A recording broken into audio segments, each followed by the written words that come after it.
ஆகாவிசு மையநேய அன்பர்கள் அனைவருக்கும் வணக்கம். இன்றைய பதிவு சித்தர் வடித்த சிவன் சிலை.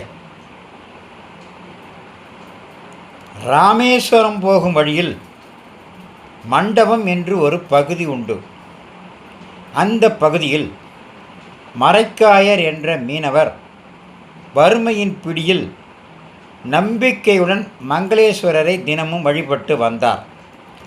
பாய்மரப்படையில் சென்று மீன் பிடித்து வந்து வியாபாரம் செய்து வாழ்க்கையை நடத்தி கொண்டு இருந்தார்.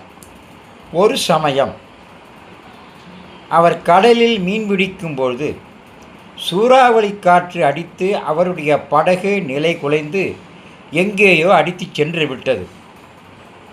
அப்படியே வெகு தூரம் போன பிறகு ஒரு பாசி படிந்த பாறையின் மேல் மோதி படகு நின்றுவிட்டது. அப்பொழுது பாறை அப்படியே சரிந்து படகிலே விழுந்துவிட்டது. இரண்டு சின்ன பாறைகளும் ஒரு பெரிய பாறையுமாக அந்த படகிற்குள் விழுந்துவிட்டது. அதுவரை அடித்து கொண்டிருந்த புயலும் மழையும் சற்றே நின்றுவிட்டது.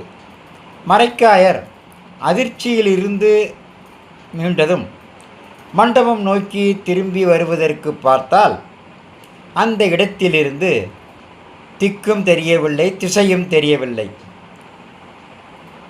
மங்களேஸ்வரர் நினைத்து படகை செலுத்தி மிகவும் கஷ்டப்பட்டு பல நாள் கடலில் சுற்றி திரிந்து ஒரு வழியாக மண்டபம் வந்து சேர்ந்தார்.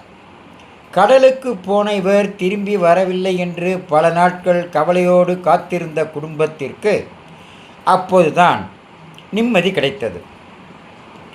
படகில் கொண்டு வந்த பாசி படிந்த கற்களை என்ன செய்வது என்று தெரியாமல் வீட்டின் முன்பக்கம் படிக்கல்லாக போட்டு வைத்தார் மரைக்காயர்.